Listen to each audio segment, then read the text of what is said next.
Welcome back to Brandon Smooth TV.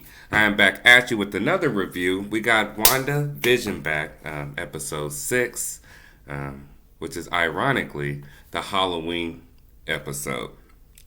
Now, episode 5 left off with a bit of a cliffhanger. We had Quicksilver, Wanda's brother, return. Just randomly knocked on the door at the end of episode 5, and the twist was he wasn't the Quicksilver from Avengers Age of Ultron. He was the one from the X-Men series of movies. Now I think he was in X-Men First Class, I believe, Days of Future Past, and what was the last one they were in? I know those two at least. So this episode was good. It gave me a lot of Truman Show vibes. And I'm glad we're able to see it as an audience because Vision, he will be like the Truman Show character. He's trying to break out. He knows something's off. He knows something's going on. And he knows the world that he's living in is not a real world. Because people are acting very, very weird. Very suspect. Now, Vision, in this episode, he actually found out that he was dead.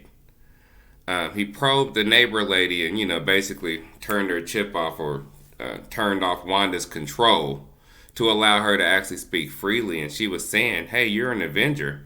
Then she started touching her own body and she was like, am I dead? And he was like, no, you're not dead.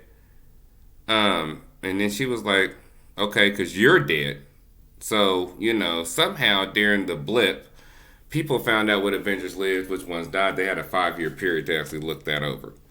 Now, secondly, Monica Rambeau, they were explaining on this episode, since she's been in and out of Wanda's little imaginary world, that her cells have been changing.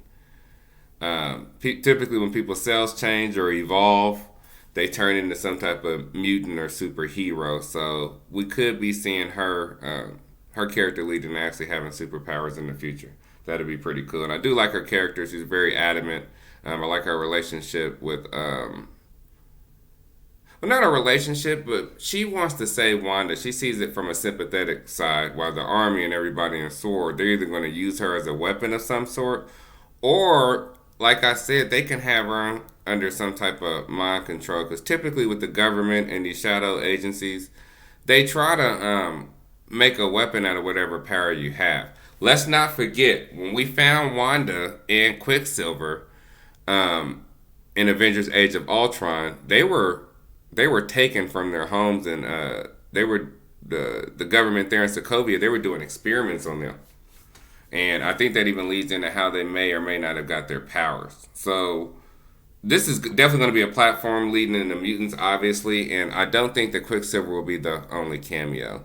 Now, a very funny part that I enjoyed was, of course, when she asked her brother what happened to your accent, and he said, well, what happened to yours?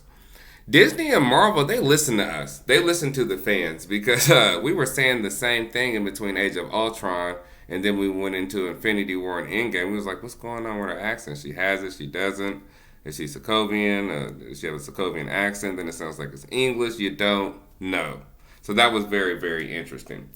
Now, Quicksilver, towards the end of the episode, he started asking Wanda questions.